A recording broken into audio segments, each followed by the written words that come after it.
directora del Instituto Cervantes de Atenas, me alegra mucho darles la bienvenida a la presentación del libro El mundo de ayer, el mundo de mañana, la publicación con la que el Festival Lea ha querido responder al desafío de la distancia social y de las mascarillas.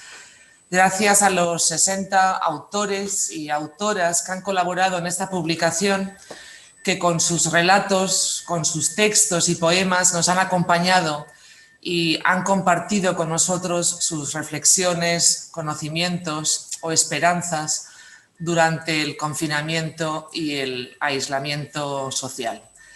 Quiero dar las gracias de forma muy especial a Elena Medel, a Juan Villoro, a Petros Markaris, que hoy nos acompañan y que van a intervenir a continuación, y a Pedro Lucena, que va a moderar este evento y que sustituye a Constantino Paleólogos, como estaba anunciado, y a quien deseo una pronta recuperación.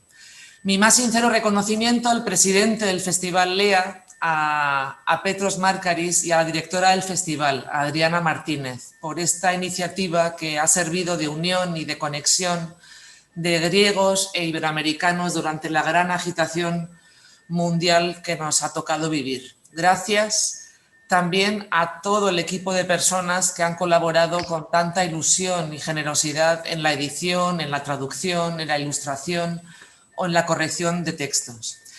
Y ya quiero dar la palabra a la persona que nos coordina, que motiva y que transmite tanta ilusión a todo ese equipo de personas y que hace posible Lea, y que es Adriana Martínez. Gracias.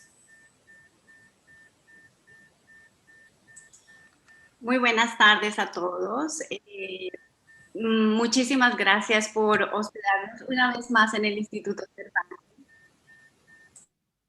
Así sea de manera virtual, el Instituto Cervantes ha sido siempre la casa del Festival Lea también. Gracias Cristina, gracias Nana Papanicolau por su apoyo, sobre todo por esta parte técnica tan importante para todos nosotros. Quiero darle las gracias también a nuestros invitados de hoy, a los escritores Elena Medel de España, a Juan Villoro de México, a Petros Markaris de Grecia, quien es además también el presidente del Festival Lea. Y desafortunadamente, como lo dijo Cristina, hoy Constantinos Paleólogos no puede estar con nosotros por problemas de salud, a quien le deseamos una pronta recuperación, pero tenemos la gran fortuna de estar con Eduardo Lucena, quien es, además de ser profesor de literatura, de teatro, es traductor, es también poeta, y hace parte también de nuestro libro El mundo de ayer, el mundo de mañana. Este libro, como lo dijo Cristina, es una realidad gracias a que está con nosotros. Nos apoyó la editorial Castañotis de Grecia, y en este momento lo pueden encontrar en todas las librerías del país.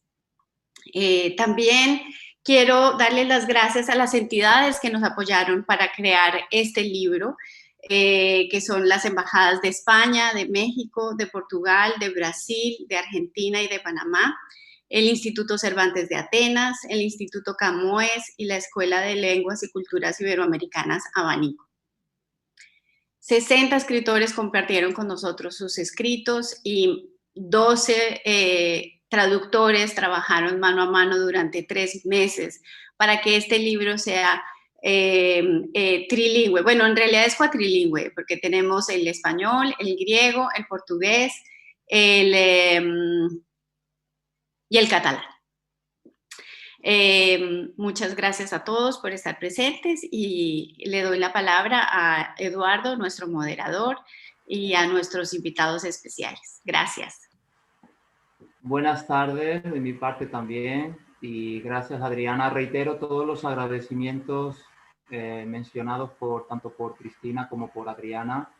Es una alegría tener la oportunidad hoy de celebrar y de reunirnos a pesar de la distancia y a pesar de las circunstancias que estamos viviendo, de reunirnos aunque sea virtualmente, pues personas que han tenido un papel tan importante en la creación de este libro. Lo tengo aquí, aprovecho para mostrarlo, ya casi todo el mundo lo conoce. Es una edición genial, hecha por Castagnotis y bilingüe, trilingüe, cuatrilingüe, con digamos, una portada, una tapadura fantástica, la ilustración de Turcios también, el colombiano también maravillosa, y todo lo que contiene, todos los sentimientos y todas las vivencias que contienen sus páginas, hacen de este libro pues una joya que desgraciadamente ha salido por motivos que nadie esperaba, que es esto de la pandemia y el coronavirus. No me gustaría estar viéndome a mí, me gustaría estar viendo a Constantinos Paleólogos, pero bueno, así aprovecho para rodearme de gente tan interesante y de escritores que he leído y que admiro, y le deseo a Constantinos que se recupere pronto y que el año que viene pues que sea él el que esté aquí, y intentaré también ponerme a su nivel y estar a su altura. Nuestros invitados pues forman parte del libro, tanto Elena Medel como Juan Villoro y Petros Markaris. Elena Medel es poeta, es crítica literaria, es editora también, trabaja en Madrid, tiene también conexión con Córdoba, o tuvo conexión con Córdoba, que es mi ciudad natal también, la ciudad donde yo estudié. La Bella Varsovia, la editorial que dirige, pues está en todo su esplendor, lleva ya mucho tiempo. Juan Villoro, pues qué decir de él, ¿no? Novelista, articulista, periodista, tantos istas, o casi todos los istas que pueden existir, los tiene Juan Villoro. Una persona muy querida en el festival y siempre bienvenida aquí con nosotros. Amante del fútbol también, como yo, por eso también me siento muy unido a él. Y hablaremos también de fútbol, ¿por qué no? Fútbol y coronavirus. Y claro, y Petros Markaris, pues el novelista, maestro incansable, líder de la novela policíaca en Grecia, que tanto tiempo lleva escribiendo y tanto tiempo lleva deleitándonos con las aventuras de Costas Jaritos y de toda su serie de personajes que ha creado para la novela negra griega, guionista, traductor y tantas otras cosas. Doy paso al debate. Tenemos poco tiempo, el tiempo es 1 hora más o menos, disponemos de 1 hora. El público que nos sigue, no sé si, bueno, oyentes, televidentes, internautas, no sé cómo llamarlos, tendrá la oportunidad de escribir sus preguntas a los autores que nos acompañan, ya sea en la sección de Zoom, donde están las preguntas, una sección que está abajo de preguntas frecuentes o algo así, creo que se llama. Lo tengo en inglés y mi inglés no está a la altura. Y ya sea también por Facebook en las páginas del Instituto Cervantes de Atenas o del Festival Lea. Solo eso como recordatorio. Y nada más por mi parte, pasemos al debate.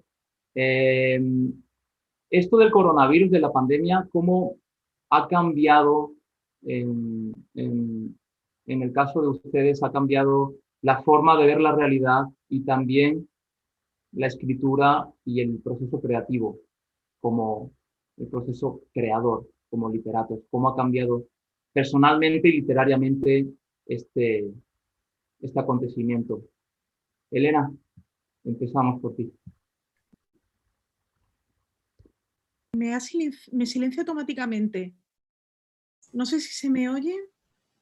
Sí, ¿no? Vale. Yo a vosotros no os escucho, o sea que yo empiezo a hablar.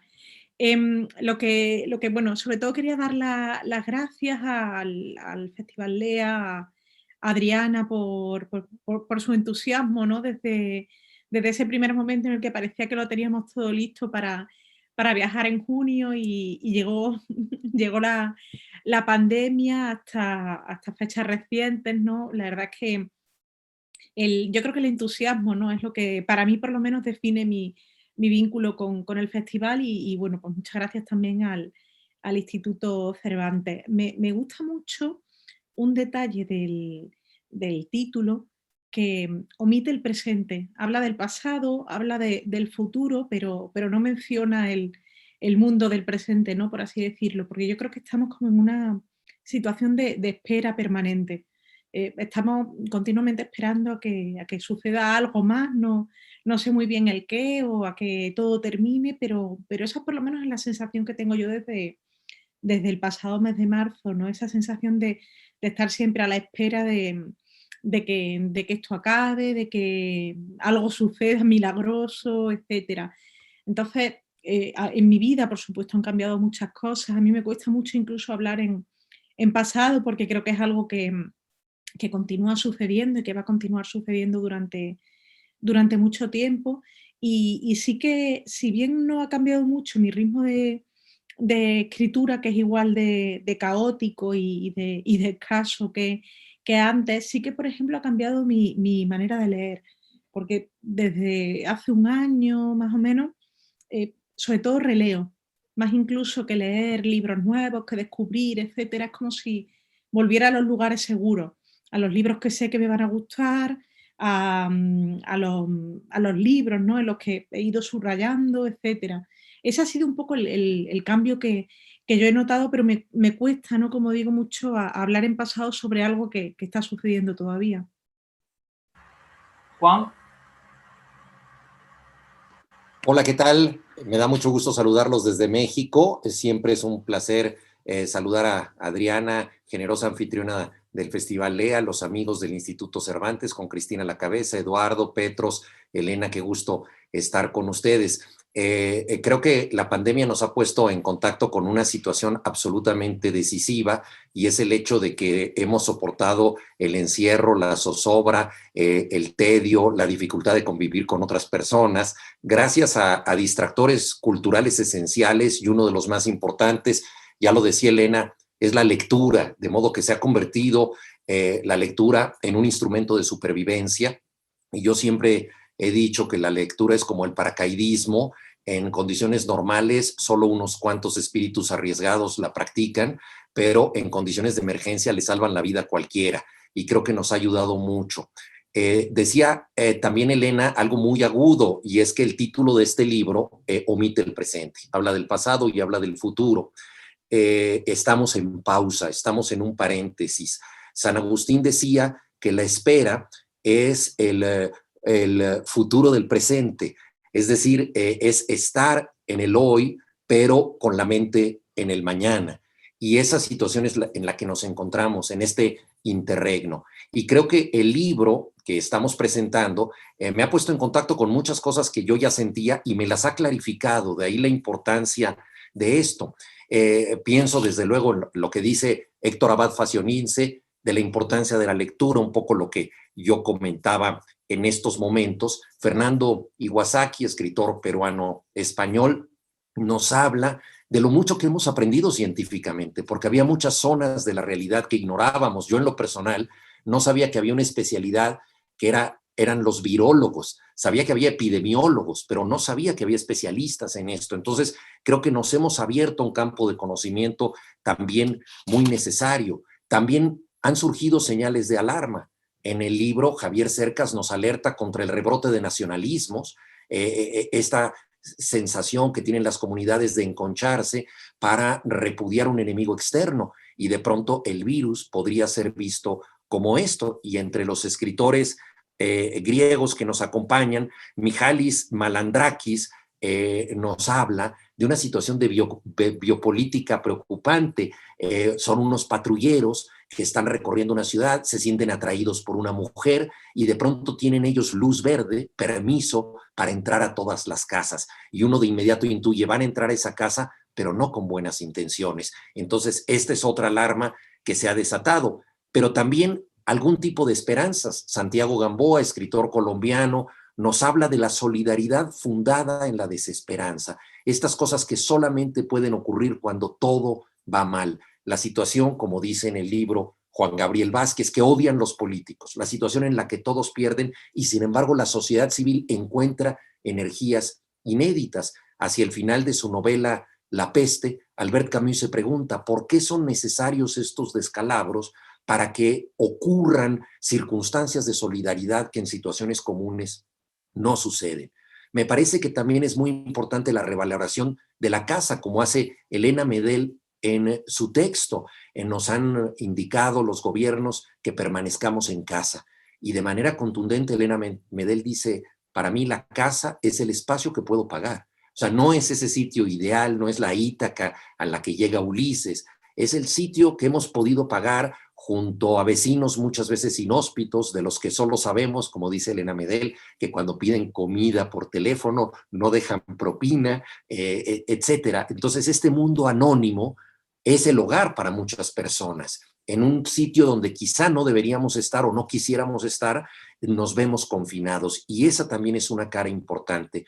Y Petros Markakis nos alerta de esta circunstancia del el doble reloj que tenemos. En forma muy sugerente nos dice él, antes contaba los días, ahora miro el reloj. Cómo la memoria lo lleva a su infancia en una isla en donde las grandes acciones, los grandes acontecimientos ocurrían por excepción cuando llegaban los turistas en el verano, y luego la isla quedaba aislada, en confinamiento, en una pausa parecida a la que vivimos hoy. Es decir, recuperamos nuestra propia vida. Obviamente no puedo mencionar todos los textos, pero vemos que a través de ellos estamos teniendo un espejo muy elocuente, muy creativo de lo que hemos sentido nosotros.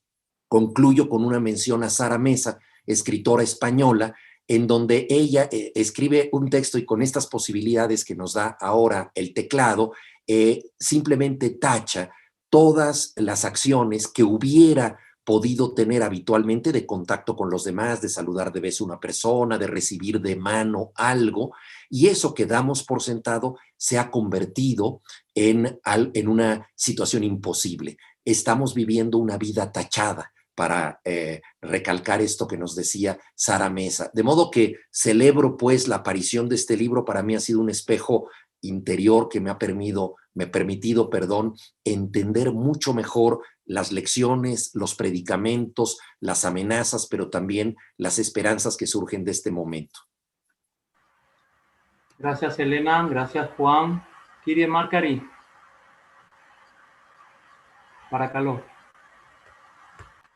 Χαίρομαι πάρα πολύ που είμαστε όλοι μαζί, έστω και εικονικά, έστω και μέσα από μια συνάντηση εικόνων. Εύχομαι στο φίλο Κώστα Παλαιολόγο να πάει καλά και περαστικά του. Τώρα, βεβαίως, έχουμε να αντιμετωπίσουμε μια πραγματικότητα πρωτόγνωρη. Είτε αυτή την πραγματικότητα την κοιτάζουμε με μάτια μεταβατικά, προσωρινά, αιωρούμενα, είτε την κοιτάζουμε με ένα βλέμμα του σήμερα και πού θα μας πάει, είναι μία πραγματικότητα πρωτόγνωρη.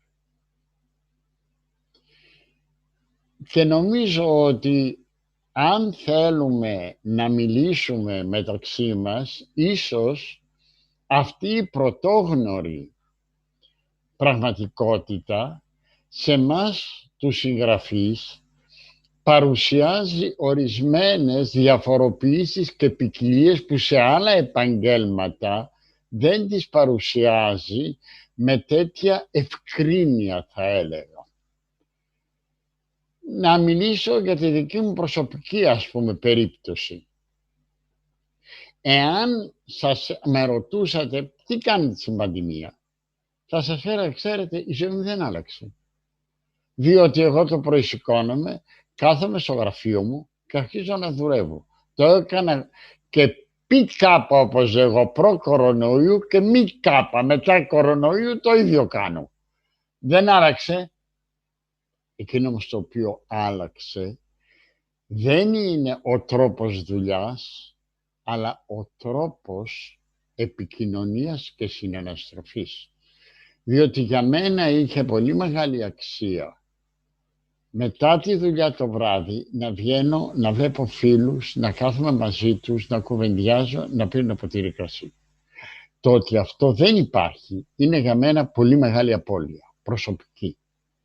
Απώλεια βιωματική που έχει κατά κάποιο τρόπο σημαδέψει τη ζωή μου, το βίο μου. Λοιπόν, αυτή η μετάλλαξη, αυτή η ανατροπή είναι για έναν συγγραφέα που σε κάποιους άλλους είναι διαφορετικές οι μετατροπές και οι ανατροπές αυτές οι μεταλλάξεις, πολύ μεγάλη σημασία. Με αυτήν την έννοια λοιπόν και ένας ηθοποιός ο οποίος κάθεται, χθες μιλούσα με μια πολύ φίλη μου ηθοποιός σπίτι του τόσο καιρό και δεν μπορεί να δει, να πατήσει το σανίδι της σκηνής, είναι τεράστιο πρόβλημα.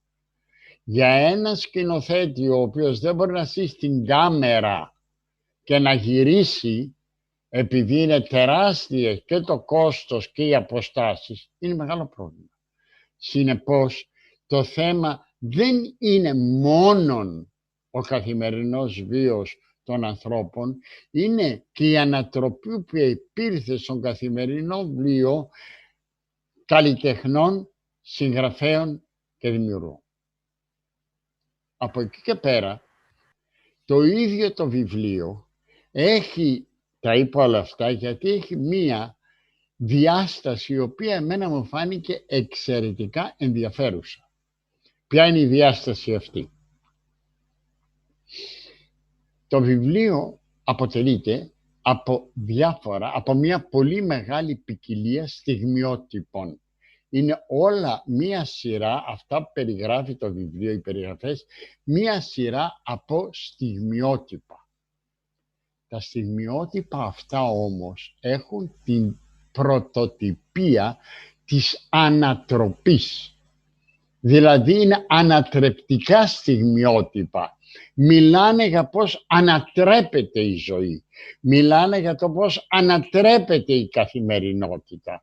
Μιλάνε για το πώς ξυπνάς το πρωί και ζεις σε μια άλλη πραγματικότητα ή δεν ξέρεις σε ποια πραγματικότητα θα βρεθείς.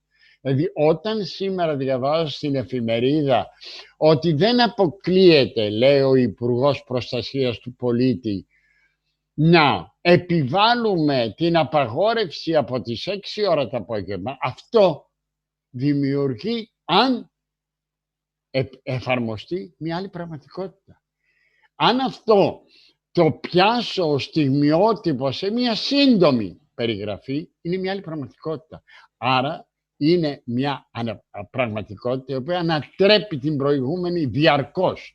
Είναι μια διαρκής ανατροπή της τρέχουσας πραγματικότητας. Αυτό για μένα είναι το εξαιρετικά ενδιαφέρον στοιχείο αυτού του βιβλίου.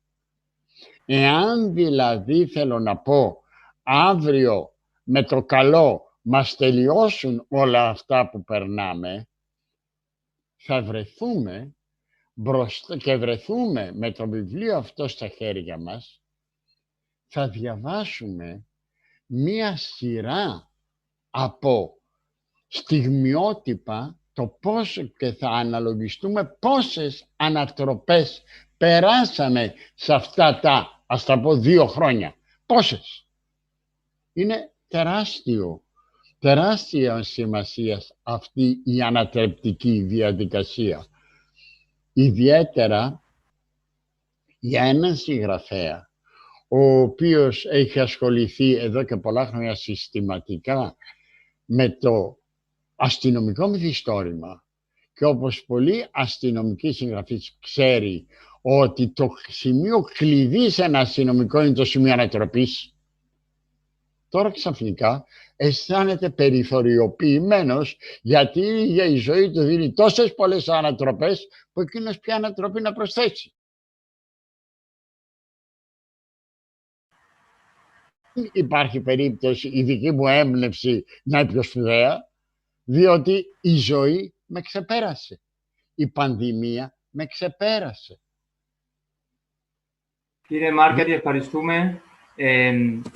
Συγγνώμη αν διακόπτω, perdón por la interrupción, pero me están llegando muchas ideas y es una cosa de los tres, ¿eh? Y es una cosa que he ido experimentando a medida que iba leyendo el libro La primera fue en el momento justo de comprarlo en la librería, que me llamó la atención, no tenía en cuenta el título, no lo había oído, no lo había leído, y fui a la librería y lo encontré, y me resultó curiosa esta ausencia del presente. El título me pareció como un poco cojo, en el sentido de que no tenía el ahora, y estoy de acuerdo con Elena en que el ahora ha dejado de existir. Existe un pasado completamente diferente al presente y un futuro tan incierto que nos hace vivir más que nunca el presente, pero es un presente también en continuo cambio.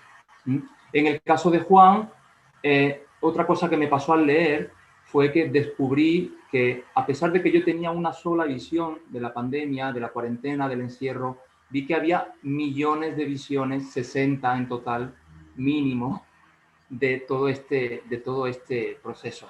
60 visiones diferentes de 60 personas distintas en diferentes puntos del planeta y en diferentes condiciones.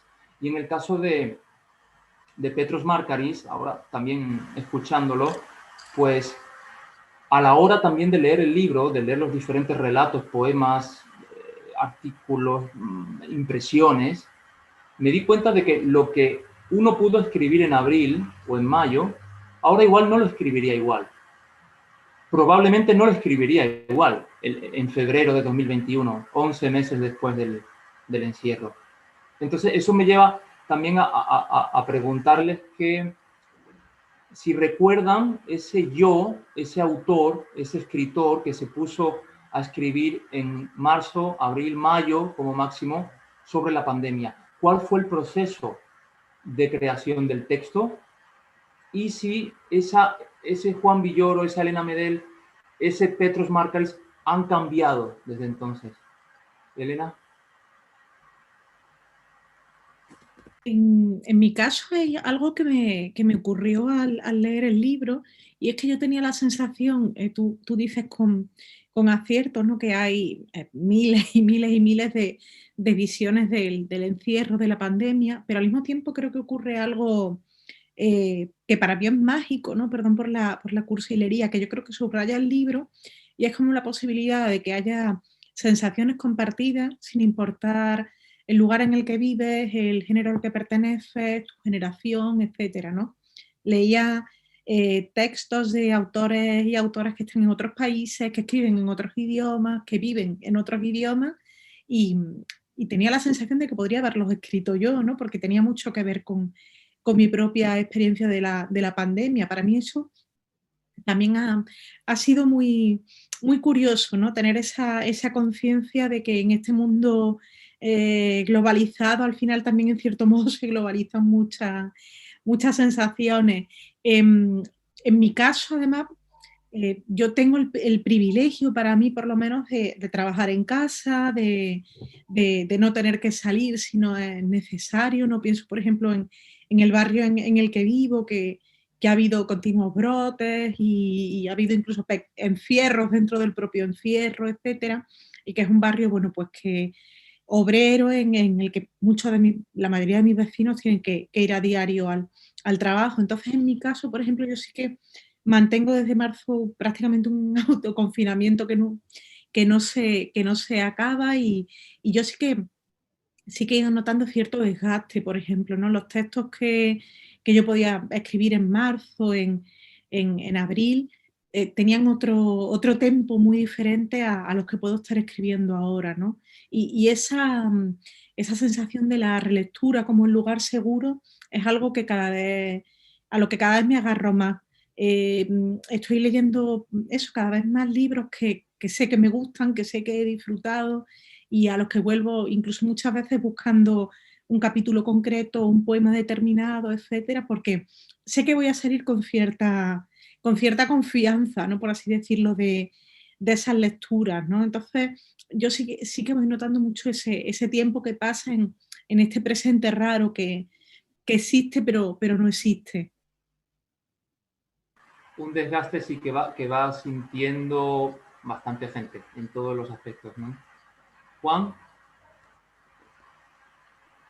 Yo he pasado por distintas fases, creo que como todos nosotros, porque cuando comenzó el virus teníamos una idea y ahora tenemos otra. Afortunadamente, los escritores nos hemos equivocado mucho menos que los políticos e incluso que ciertos filósofos, ¿no? Salió un libro de inmediato que se llamaba Sopa de Wuhan, en donde filósofos tan eminentes como Giorgio Agamben, uno de los más importantes pensadores italianos, decían que el virus no era más que una amenaza de los gobiernos para controlarnos, etcétera.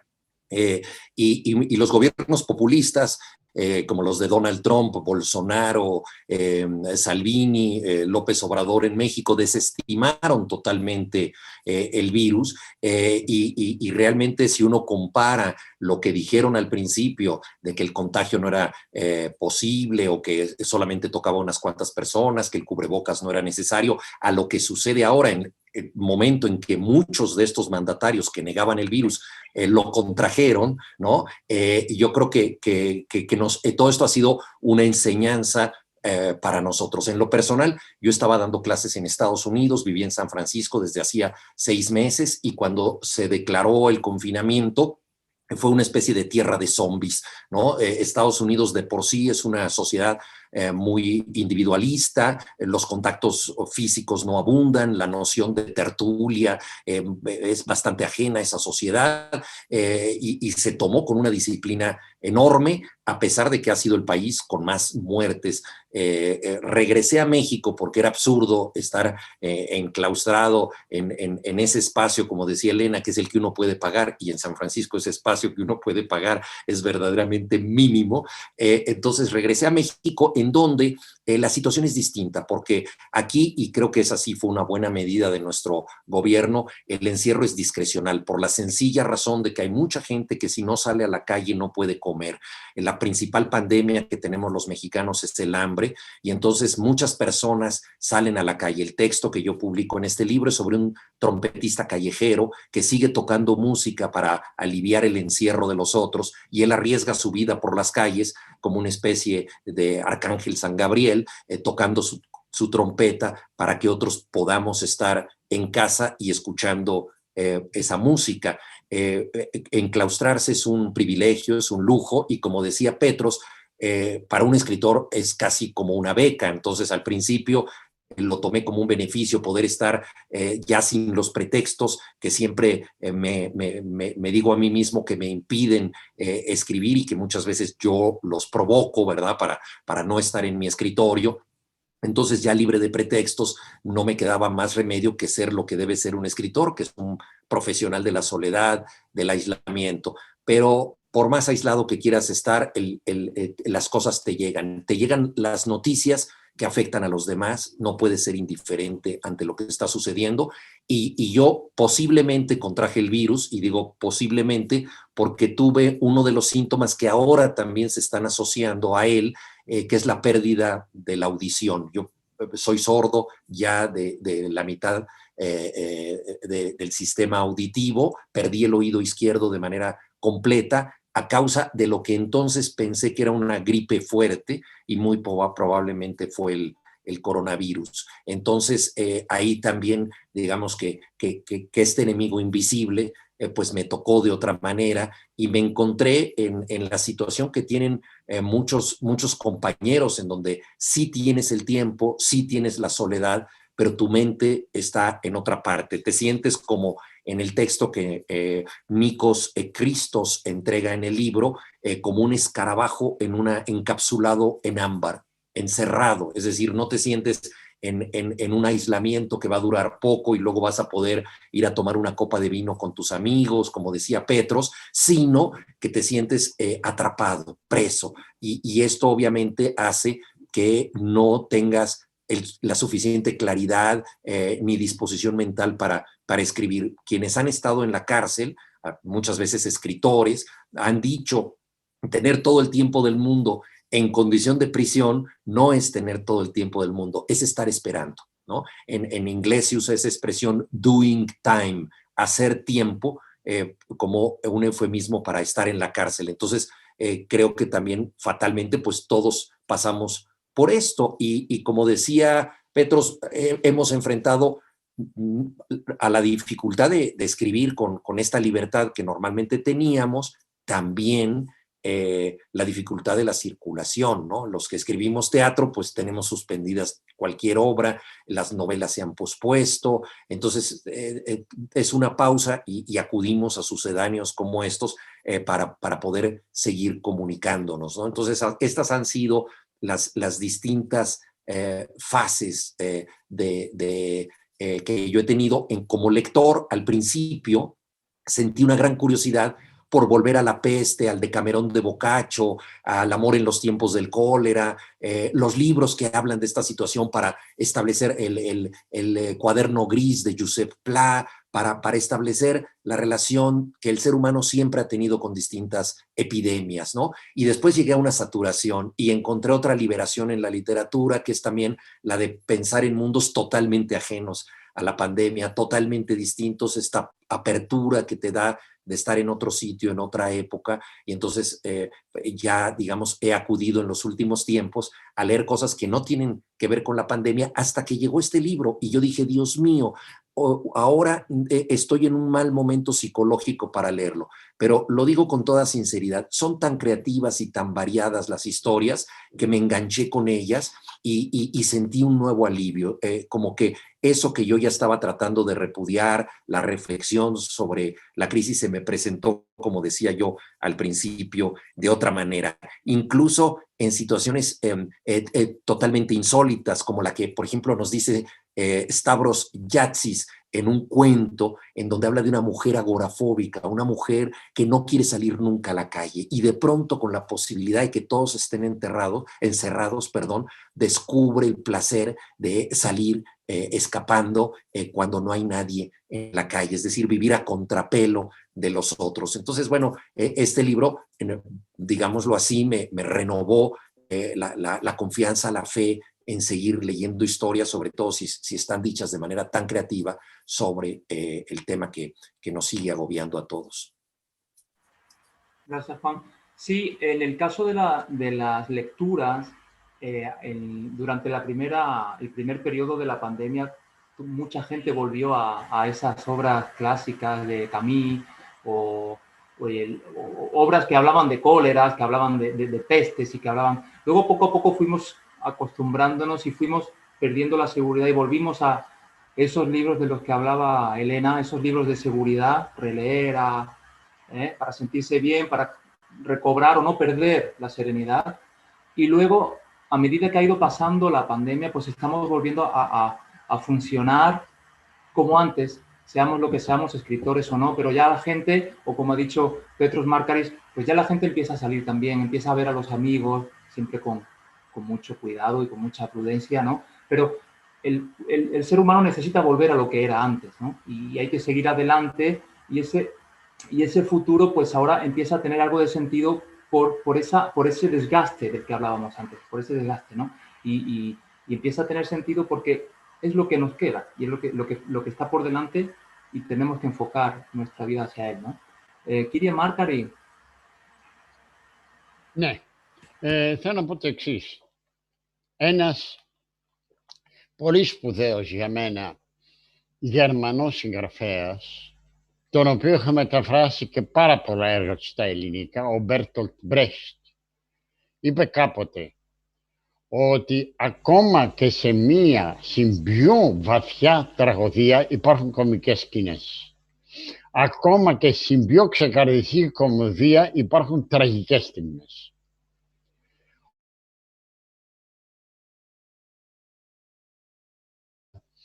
Και ζούσα κάθε βράδυ το δελτίο ειδήσεων σε μία διαδικασία ειδήσεων μαύρων,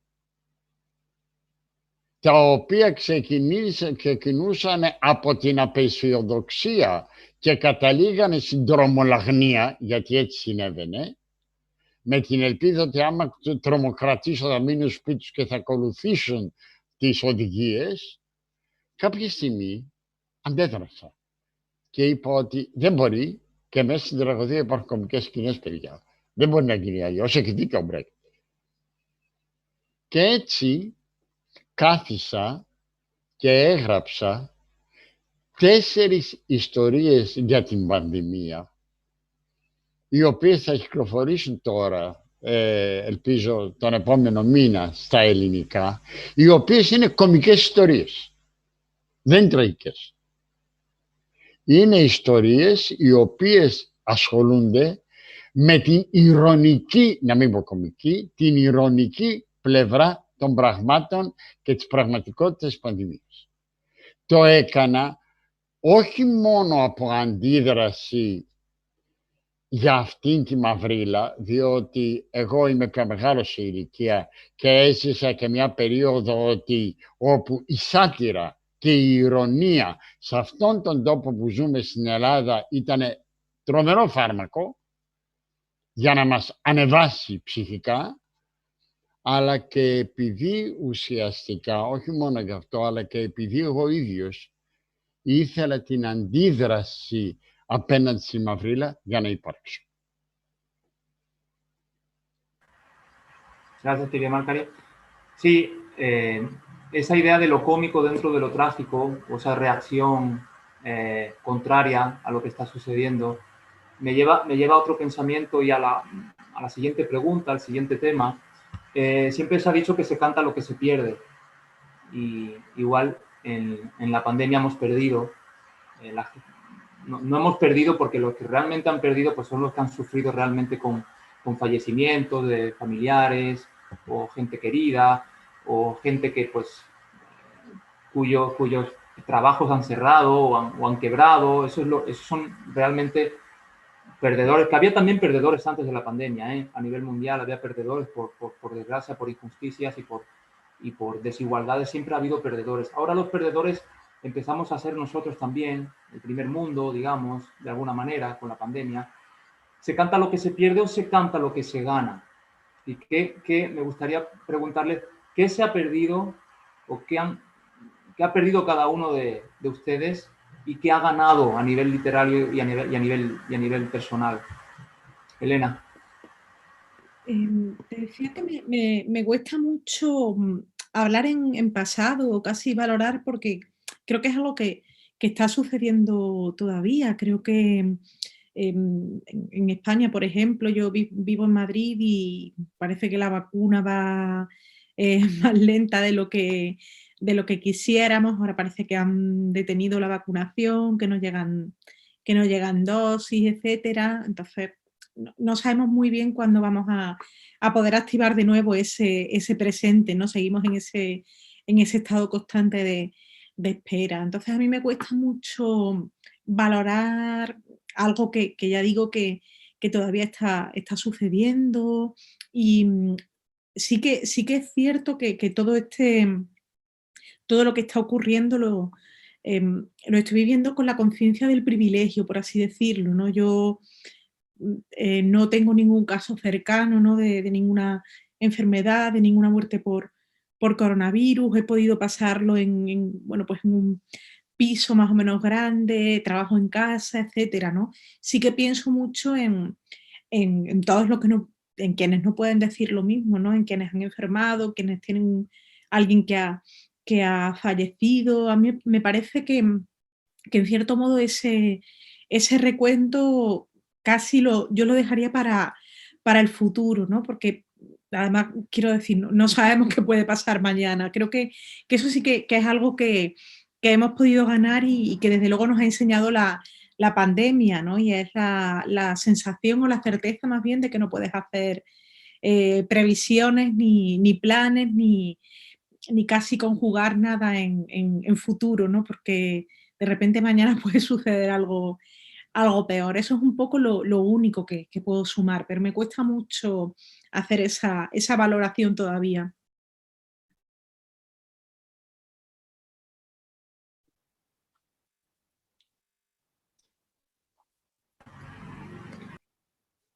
Sí, Sí, no te escuchaba, ahora sí ya. Perfecto. Sí, yo creo que las cosas han ido cambiando para todos nosotros. Mencionabas, Eduardo, la situación de los países del primer mundo. Yo no pertenezco a uno de ellos, sino a México, que es del llamado tercer mundo, más de 130 millones de habitantes, donde la gente no tiene seguridad médica en su mayoría, donde no hay acceso a los hospitales y donde la capacidad de enfrentar una pandemia de este tipo es ciertamente muy limitada, porque como yo decía antes, hay otro tipo de amenazas. La principal es la pobreza, la desigualdad social, el hambre. También tenemos una de las sociedades más violentas del mundo. Uno de los efectos secundarios del virus ha sido el recrudecimiento de la violencia, porque hay auténticas zonas del país, zonas enteras, que están al margen de la soberanía. Entonces el crimen organizado se ha fortalecido mucho con la pandemia. También han aumentado muchísimo los casos de violencia de género por la convivencia forzada. Hay personas que en un pequeño cuarto deben compartir la noche y ahí duermen 8 personas, y esto pues puede ser relativamente tolerable mientras todos están dormidos, pero si se ven obligados a permanecer más tiempo ahí, pues surgen las agresiones, y en un país machista como México, las mujeres se convierten en víctimas inmediatas de esta violencia.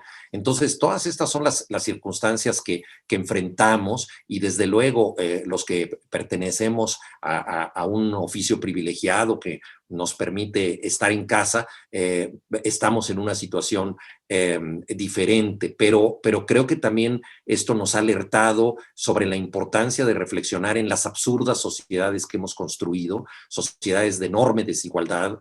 La mexicana es un ejemplo notable al respecto, y también el desprecio y la destrucción que hemos ejercido sobre la naturaleza, porque el virus no sabemos si acaso se compruebe alguna de estas tesis conspiratorias de que fue creado en un laboratorio en China, pero independientemente de eso, sabemos que la zoonosis, es decir, el salto de las enfermedades animales al ser humano, depende del contacto excesivo, de la explotación de estas especies, de la industrialización, de la ganadería, del mal trabajo en los mercados húmedos. Entonces forma parte del ecosistema que estamos destruyendo. Yo creo que también ahí hay una llamada de alerta absolutamente fundamental y decisiva. La ONU ha dicho que si no cambiamos la manera de proceder respecto a la naturaleza para 2040, todos estos daños serán irreversibles, ¿no? Y Paul Crutzen, Premio Nobel de Química, ha propuesto que esta era geológica se llame antropoceno para insistir en el papel pernicioso que el ser humano ha tenido en esta época, la ha modificado para mal. A veces hablamos con la vanidad que caracteriza a nuestra especie de salvar al planeta, y eso es totalmente absurdo, porque el planeta puede vivir sin nosotros durante mucho tiempo y seguramente lo hará. Lo que tenemos que salvarnos es a nosotros mismos, pero no podemos salvarnos en la desigualdad. Tenemos un mundo interconectado y en esa medida tenemos un mundo contagioso, pero solamente podremos combatir el virus si además de estar interconectados estamos inmunes. Una de las cosas en las que yo he reparado en todos estos días, un aprendizaje importante, es la etimología de la palabra inmunidad, que tiene que ver también con la palabra comunidad. Ambas vienen de munus, tributo. El inmune no tiene que pagar tributo. La comunidad paga tributo entre todos. Solo podemos ser inmunes si tenemos un sentido comunitario para responder a estos problemas. Entonces yo creo que esos son los aprendizajes colectivos, más allá de lo que esto nos haya afectado en lo personal a cada uno de nosotros. Gracias, Juan. ¿Sigue, Marcari?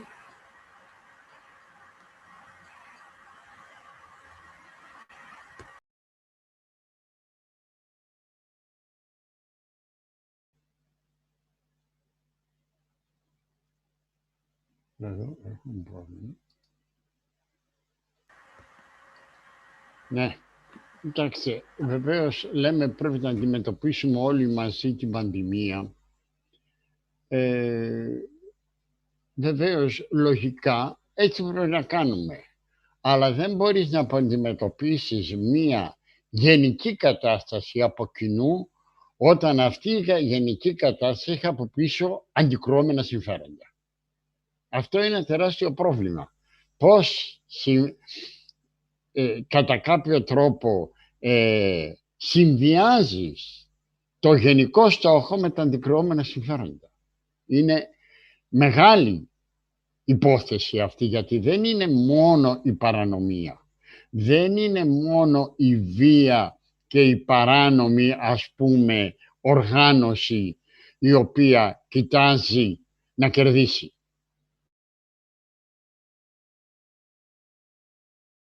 Πολλές επιχειρήσεις επωφελούνται από τη σημερινή κατάσταση. Δεν είναι μόνο η παρανομία που επωφελείται.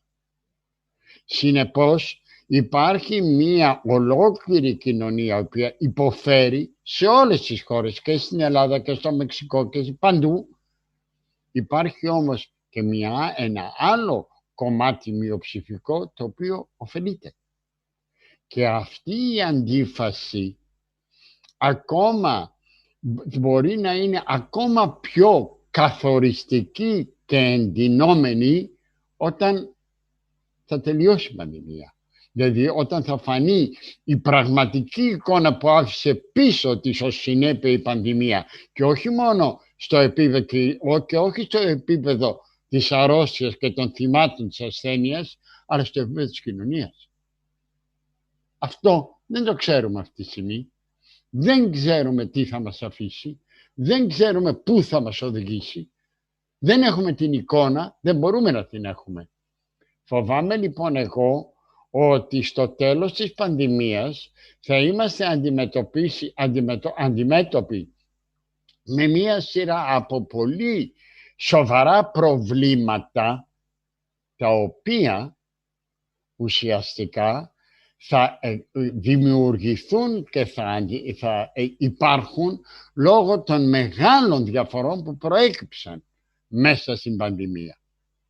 Είπα κάποτε σε μια ομιλία ότι ξέρετε, αυτά τα νέα παιδιά που σήμερα δεν μπορούν να βρουν δουλειά λόγω της πανδημίας, πολλά από αυτά τα παιδιά που είναι άνεργα, θα είναι ίσως αύριο μετά το τέλος της πανδημίας οι πρώτοι καινούργοι προλετάριοι με μάστερ. Είσαμε τώρα οι προλετάριοι με μάστερ, δεν υπήρχαν. Gracias, querida Marcay. Pasando a algo más personal, bueno, en breve sonarán las trompetas del relato de Juan Villoro, así que vamos a pasos forzados hacia el final. Una pregunta para cada uno, algo más distendida, algo más fuera de la pandemia. A Elena le quería preguntar, sabemos que te has dedicado más a la poesía, especialmente a la poesía. Ahora has preparado y has publicado una novela. ¿Cómo es ese paso? Y que es un cambio de registro en el talento, pero aparte de eso, es también ¿qué produce ese cambio de género esperado por tus lectores y también igual deseado por ti, ¿no? Yo siempre he escrito narrativa, incluso desde antes que poesía, ¿no? De hecho, en mi infancia, cuando empecé a escribir, escribía pequeños cuentos, ¿no? No escribía poemas, sino, bueno, en la adolescencia sí que me encontré con la poesía, empecé a escribir en ese género y armé pronto un libro con aquellos poemas, pero siempre he seguido escribiendo narrativa, relatos. De hecho, bueno, acabo de publicar esa novela, es la primera que se publica, se titula Las Maravillas, pero en realidad es la cuarta que escribo. Hay 3 novelas anteriores que terminé, pero que no me convencieron y que decidí no publicar. Entonces, bueno, para mí no ha sido tanto un cambio de registro porque ya escribía narrativa. Sí que es cierto que para mí la manera de enfrentarme a cada género es muy diferente. No tiene nada que ver el tempo de escritura de la poesía con el de la narrativa, con el del ensayo, que es el otro género escribo, ¿no? Que de hecho, por ejemplo, ahora lo que estoy terminando justo es también un ensayo. Para mí, de todas formas, creo que están mucho más, no son tanto compartimentos estancos, ¿no? Cuando yo veo, por ejemplo, a veces en la definición, en mi caso, ¿no? A veces escritora y poeta, ¿no? Como si quien escribe poesía fuera algo diferente, ¿no? Es como, bueno, en realidad estamos escribiendo exactamente igual, ¿no? Solo que con otros códigos distintos. Entonces, bueno, en mi caso no es un cambio tan radical, por así decirlo, porque siempre lo había hecho. Muy bien, ahí están Las Maravillas, por ahí próximamente saldrá también en griego, tengo entendido. Patakis creo que el año que viene, pero no sé seguro la fecha. Igual sorpresa. Muy bien, gracias Elena. Juan, 2 palabras, coronavirus, fútbol. Bueno, ha habido muchos negocios que han quebrado con la pandemia y ha habido otros que se han potenciado. Todo lo que tiene que ver con la realidad virtual, pues ha creado los nuevos supermillonarios del mundo de los que todos dependemos. Entonces también, digamos, el capitalismo internacional se ha reorganizado, no necesariamente para bien. Y el fútbol ha pasado por una situación tremenda. Yo creo que una evidencia es que sin público es un sucedáneo bastante descafeinado. Creo que el público incide en el resultado. En Argentina surgió la expresión el jugador número 12 para el público, porque realmente determina lo que pasa y eso ha sido triste. Por otra parte, ha habido gran irresponsabilidad, especialmente en lugares como México, de parte de los directivos que han hecho jugar a futbolistas que ya tenían coronavirus. Entonces ha habido excesivos contagios. Se ha buscado de una manera casi cómica que se permita que la gente vaya a los estadios más o menos separada en las gradas, con cubrebocas, y donde se prohíba gritar el gol para que la gente no vaya a contagiar al gritar el gol. Entonces la euforia se convierte en una amenaza criminal, algo verdaderamente terrible. Y en algunos lugares, por ejemplo en Alemania, se pusieron aficionados de cartón y tú podías pagar para tener tu foto ahí en un cartón y entonces apoyar simbólicamente a tu equipo de esa manera, pero creo que en forma muy convincente el equipo que inauguró estos aficionados de cartón perdió su partido. Entonces no es lo mismo tener aficionados que sientan, que vibren y que puedan gritar a los estadios vacíos, que son como representaciones de mausoleos en donde curiosamente se celebra una fiesta. Yo perdí la fe en el fútbol hace tiempo y leí Dios es redondo y la recuperé. Y ahora he vuelto a perderla por los aficionados de cartón y por el VAR, no el VAR, el VAR, y por otras cosas que, bueno, no es necesario mencionar. Kyrie Markari, una pregunta que también tengo preparada para Petros es que ¿cómo haría frente el comisario Jaritos? ¿Cómo haría frente a esto del coronavirus? ¿Cuál sería su papel?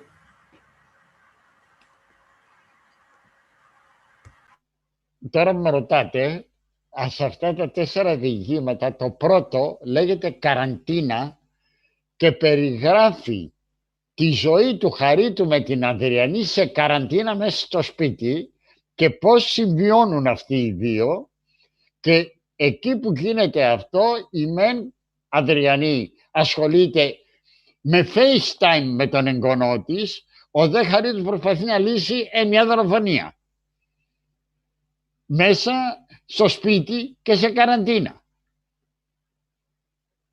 Αυτό, τι να σας πω. Εντάξει. Costas Jaritos ahí está presente, sigue presente. Es el protagonista de muchas novelas de Markaris. Bueno, van a sonar las trompetas muy, muy brevemente, así que podríamos cerrar mostrando de nuevo el libro, no sé si se ve bien, y opinando sobre por qué alguien tiene que comprar este libro, tiene que tenerlo, no digo comprar porque suena a algo muy absoluto, tenerlo, pedirlo prestado, leerlo en todo caso. ¿Qué ofrece este libro? ¿Qué tiene de original? ¿Qué ofrece que no han tenido otros libros de él hasta ahora editados? Elena. Yo creo que en un momento en el que no se puede viajar o es poco recomendable viajar, es un libro que permite hacerlo, ¿no? No hace falta armarse con mascarilla y gel hidroalcohólico y ponerse en riesgo, sino que con abrir el libro y leer nos permite saltar a esa visión de la pandemia en países diferentes, en circunstancias muy, muy distintas. A mí sí que me ha permitido desde el salón de casa asomarme a los salones de otras muchas casas. Juan.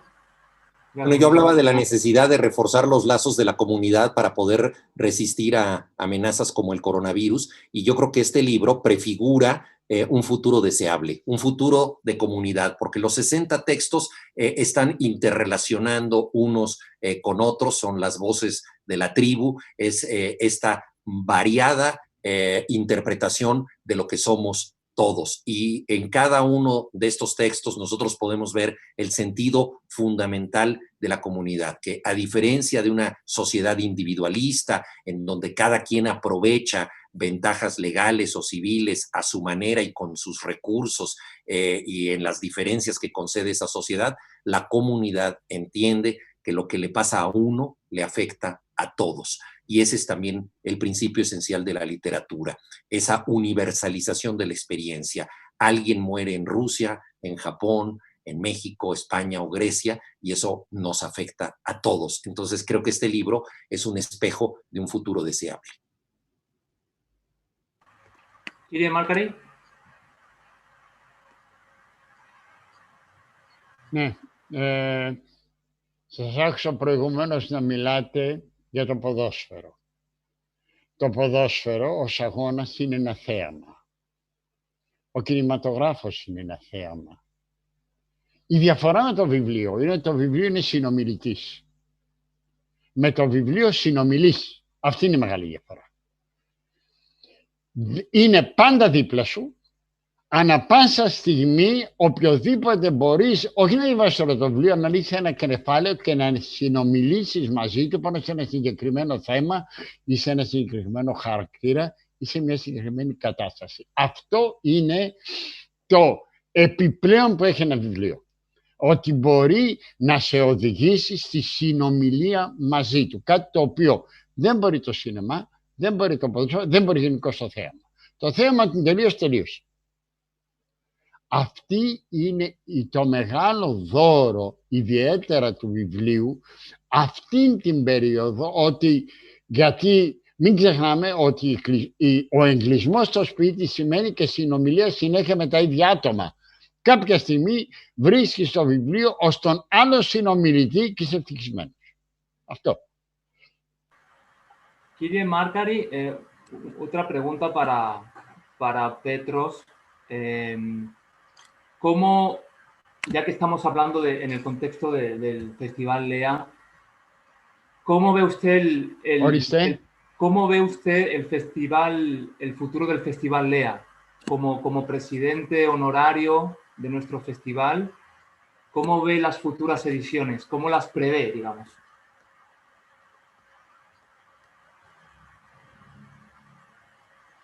Λοιπόν, πώς φαντάζομαι το Φεστιβάλ Λέα?